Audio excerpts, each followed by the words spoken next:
ఎండ కష్టాలు ఎండలా చేస్తాను గొడుగు పెడతారే అగ్గడ వస్తుంది అగ్గడతోనే మంట మంట అవుతుంది ఇక ఒళ్ళు మొత్తం పైన పైన ఎండ ఇగో ఘాటు కింద ఇగో గొడుగులు వేస్తే కూడా ఇక చెమట చెమట అవుతుంది మొత్తం ఒళ్ళు ఇంటికాడ పోయి చచ్చిపోయి పడుకుంటాం ఏం లాభం ఉన్నది ఇగో అగ్గడ వస్తుంది ఎండ ఘాటు వస్తుంది ఏదో పాన ఆగకుండా వేసుకుంటున్నాము ఘాటు వస్తుంది అందులో ఏం చేయాలి ఏదో బతుకుతామని చేస్తున్నాం కానీ బీపీ ఎక్కువ అవుతుంది మళ్ళీ అలా షుగర్ అవుతుంది ఎండది అని అంటారు ఇక అయితే కానీ మేము ఊరికి వస్తున్నాం ఆగకుండా పానం ఆగకుండా ఏం చేయాలి అయ్యా ఈ ఎండలో చస్తాను ఈ ఎండ కొడుతుంది ఈ ఎండతో ఎత్తి పొల పడతాను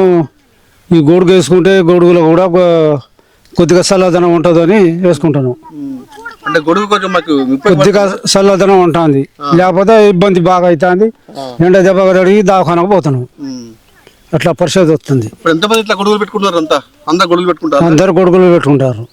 ఎంతమంది వస్తారు మొత్తం కూలికి మొత్తం 40 మంది ఉన్నాం మేము 40 మంది గొడుగులు పెట్టుకుంటారు గొడుగులు పెట్టుకుని ఉన్నారు అంటే గొడుగులు పెట్టుకోవడం ఉపయోగం ఉంది కదా మంచి జరుగుతుంది కదా కొద్దిగా ఏదో ఆసరా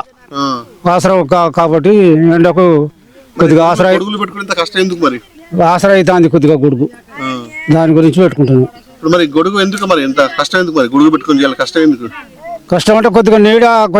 కొద్దిగా అవసరం ఉన్నదని పెట్టుకుంటున్నాను లేకపోతే బాగా ఆకాడేస్తుంది అంటే గొడుగులు కొద్దిగా గొడుగు లేని మా ఎండ దెబ్బ తగ్గుతుంది